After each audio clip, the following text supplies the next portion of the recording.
Hello students, welcome to PB bio institute. আমরা গত কয়েকদিন ধরে WBSSC গ্রুপ সি এবং গ্রুপ ডি এর জিকের জন্য যে ক্লাসগুলো করছিলাম, আজ তার 12 নম্বর ক্লাস। এই ক্লাসেও আমরা কিছু গুরুত্বপূর্ণ জিকে কোশ্চেন আনসার নিয়ে আলোচনা করব। তোমরা সবাই জানো আর কয়েকদিনের মধ্যে এই পরীক্ষাটা হতে চলেছে, তো সেই কথা, পরীক্ষার কথা মাথায় রেখে কিন্তু সেভাবে বাছাই করে এই কোশ্চেন সেটগুলোকে তৈরি করা হয়েছে। তো তোমরা সবাই ক্লাসটা শেষ পর্যন্ত দেখবে। তোমরা যারা অন্যান্য চাকরির পরীক্ষার জন্য প্রস্তুতি নিচ্ছ, তারাও এই ক্লাসটা দেখতে পারো। তার কারণ এখানে যে জিকে কোশ্চেন আনসারগুলো নিয়ে আলোচনা করা হচ্ছে, সেগুলো খুবই ইম্পর্টেন্ট। তো চলো তাহলে এবার কোশ্চেন আনসারগুলো দেখে নেওয়া যাক। আজকে আমাদের ফার্স্ট কোশ্চেন, চিরস্থায়ী বন্দোবস্ত কে প্রবর্তন করেন? Option A Lord Curzon, option B Lord Cornwallis, option C Lord Dalhousie, option D Warren Hastings.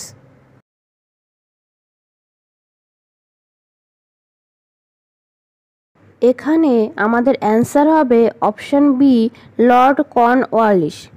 এছাড়াও এখানে আরও কয়েকটা জিনিস আমাদেরকে জেনে রাখতে হবে, যেমন লর্ড কার্জন তিনি কিন্তু বঙ্গভঙ্গ রদ করেছিলেন, যেটা 1905 সালে হয়েছিল। এটা কিন্তু উনিই কার্যকর করেন। এছাড়া যদি তোমাদেরকে কোশ্চেন করে যে রেলওয়ে, টেলিগ্রাফ, ডাক ব্যবস্থা এটা কে প্রবর্তন করেন, সেক্ষেত্রে কিন্তু অ্যান্সার হবে লর্ড ডালহৌসি। এছাড়াও সত্যবিলোপ নীতি প্রণয়ন করেছিলেন লর্ড ডালহৌসি। এবং ওয়ারেন হেস্টিংসের ব্যাপারে যদি আমরা জানতে চাই, তিনি কিন্তু বাংলার প্রথম গভর্নর জেনারেল ছিলেন। এছাড়াও পাঠশালা বন্দোবস্ত কিন্তু তিনিই চালু করেন। নেক্সট কোশ্চেন নাম্বার 2, 1 ডিগ্রি দ্রাঘিমার পার্থক্যে সময়ের পার্থক্য কত হয়? Option A 8 minute, option B 2 minute, option C 4 minute, option D 60 minute.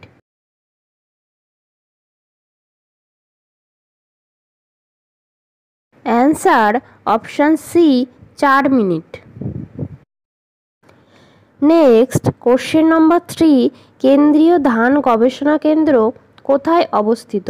Option A Bengaluru, option B Barrackpore, option C Lucknow, option D Cuttack.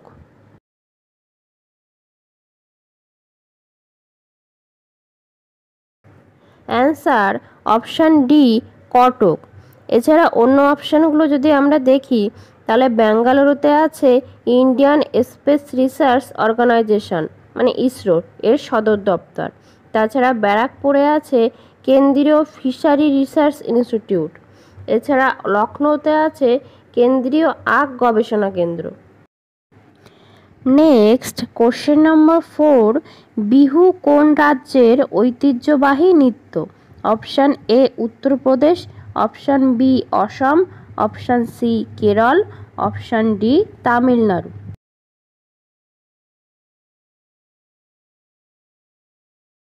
Answer option B Assam. এটা কিন্তু মূলত ফসল কাটার সঙ্গে সম্পর্কিত একটা নৃত্য, আর এটা 3 ধরনের হয়: রঙ্গোলি, ভোগালী এবং কাঙ্গালি Bihu.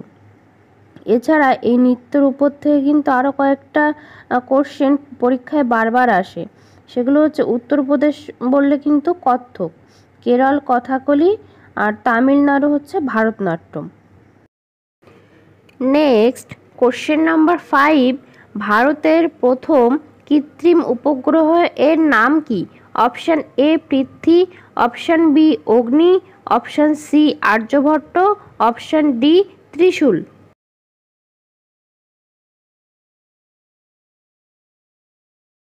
Answer option C Aryabhata. আর এখানে যে অপশান এতে আছে পৃথ্বী, অপশান বিতে আছে অগ্নি এবং অপশান ডিতে আছে ত্রিশূল, এগুলো সবই হচ্ছে ভারতের মিসাইল। নেক্সট কোশ্চেন নাম্বার 6, গদর শব্দের অর্থ কী? অপশান এ অভিযান, অপশান বি ধ্বংস, অপশান সি যুদ্ধ, অপশান ডি বিপ্লব।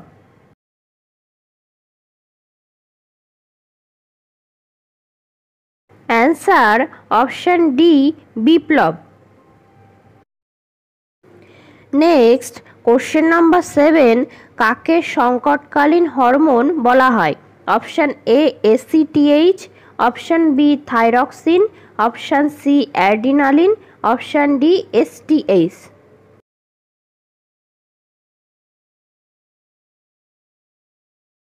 Answer option C adrenaline. এই যে অ্যাড্রিনালিন হরমোনটা, একে আরও অন্যান্য নামেও ডাকা হয়, যেমন আপাতকালীন হরমোন বা জরুরিকালীন হরমোন। একে এই সমস্ত নামে ডাকার কারণ হচ্ছে আমাদের যখন রাগ, ভয়, দুশ্চিন্তা, আনন্দ ইত্যাদি পরিস্থিতির সৃষ্টি হয়, এই সমস্ত উত্তেজনাকালে এই হরমোনটার ক্ষরণটা বেড়ে যায়, বেড়ে গিয়ে এই অবস্থাটা নিয়ন্ত্রণে আনতে সাহায্য করে, সেই জন্য একে এরকম নামে ডাকা হয়। এটি অ্যাড্রিনাল গ্রন্থির মেডালা অঞ্চল থেকে ক্ষরিত হয়। এছাড়া অপশান এতে যে আছে এসিটিএইচ এবং ডিতে আছে এসটিএইচ, এরা কিন্তু অগ্র পিটুইটারি গ্রন্থি থেকে ক্ষরিত হয়।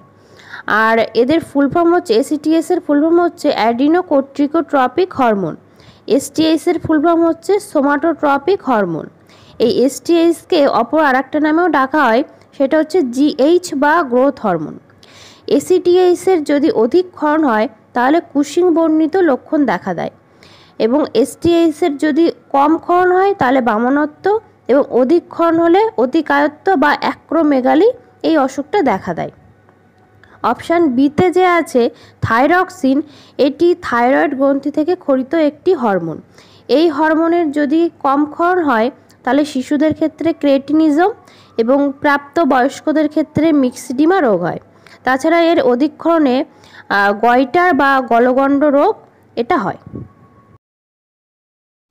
তোমরা যারা এখনও আমার চ্যানেলটাকে সাবস্ক্রাইব করোনি তারা অবশ্যই সাবস্ক্রাইব করে নিও, কারণ এরকম ইনফরমেটিভ ক্লাস আমি তোমাদেরকে আরও অনেক বেশি বেশি প্রোভাইড করতে থাকবো।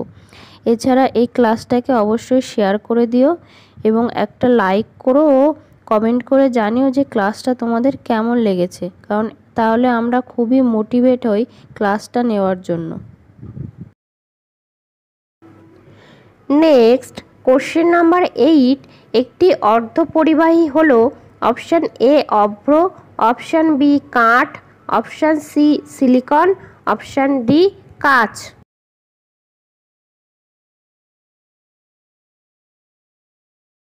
Answer option C silicon. এই সিলিকন ছাড়াও জার্মেনিয়ামটাও কিন্তু অর্ধপরিবাহী হিসাবে কাজ করে, সেটাও কিন্তু বহু পরীক্ষায় এসেছে। অর্ধপরিবাহী মূলত তাপমাত্রা বাড়লে পরিবাহীর মতো আচরণ করে, কিন্তু স্বাভাবিক তাপমাত্রায় এরা অপরিবাহী হয়। ডায়োড, ট্রানজিস্টর, ইন্টিগ্রেটেড সার্কিটের মতো যে ইলেকট্রনিক ডিভাইসগুলো হয় সেগুলো তৈরিতে এগুলো ব্যবহৃত হয়। এখানে যে অপশান এতে আছে অভ্র, বিতে কাঠ, সি ডিতে হচ্ছে কাঁচ, এগুলো অন্তরক হিসাবে কাজ করে, মানে এর মধ্যে দিয়ে কোনো রকমভাবেই তড়িৎ পরিবহন হতে পারে না। নেক্সট কোশ্চেন নাম্বার 9, বাস্তুবিদ্যার জনক কাকে বলা হয়? Option A Ernst Haeckel, option B EP Odum, option C Lindeman, option D AG Tansley.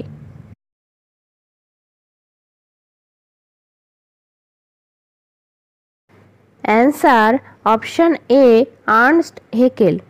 এখান থেকে আরও একটা বিষয়ে পরীক্ষায় অনেক সময় কোশ্চেন আছে, সেটা হচ্ছে অপশান সিতে যে লিন্ডেম্যান আছে, এই লিন্ডেম্যান বিজ্ঞানীর 10% সূত্র বলে একটা সূত্র আছে।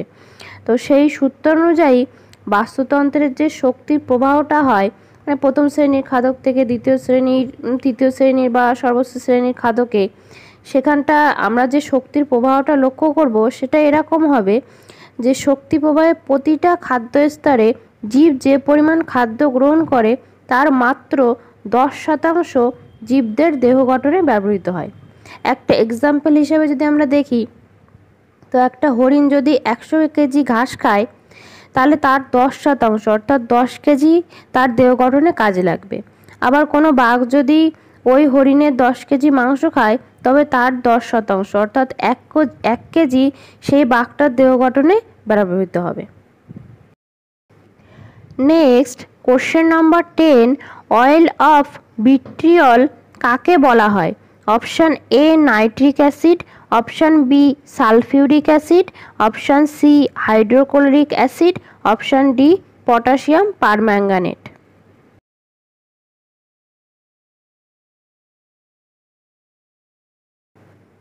Answer option B sulphuric acid. এছাড়া এখানে যে অপশান এতে আছে নাইট্রিক অ্যাসিড, একে বলা হয় অ্যাকোয়া ফর্টিস বা শক্তিশালী জল, এবং অপশান সিতে যে আছে হাইড্রোক্লোরিক অ্যাসিড, একে বলা হয় মিউরিয়েটিক অ্যাসিড। এখানে আর একটা জিনিস যেটা জেনে রাখা দরকার, সেটা হচ্ছে অম্লরাজ বা অ্যাকোয়ারিজিয়া 3 আয়তন গাঢ় হাইড্রোক্লোরিক অ্যাসিড এবং 1 আয়তন গাঢ় নাইট্রিক অ্যাসিডের মিশ্রণকে বলা হয় অ্যাকোয়ারিজিয়া। এই অ্যাকোয়ারিজিয়া সোনা, রূপো, প্লাটিনাম ইত্যাদি যে বরধাতু আছে সেগুলো দ্রবীভূত করার কাজে ব্যবহৃত হয়। ওকে, আজকের ক্লাসটা তাহলে আমরা এখানেই শেষ করছি। আবার নেক্সট ক্লাসে দেখা হচ্ছে।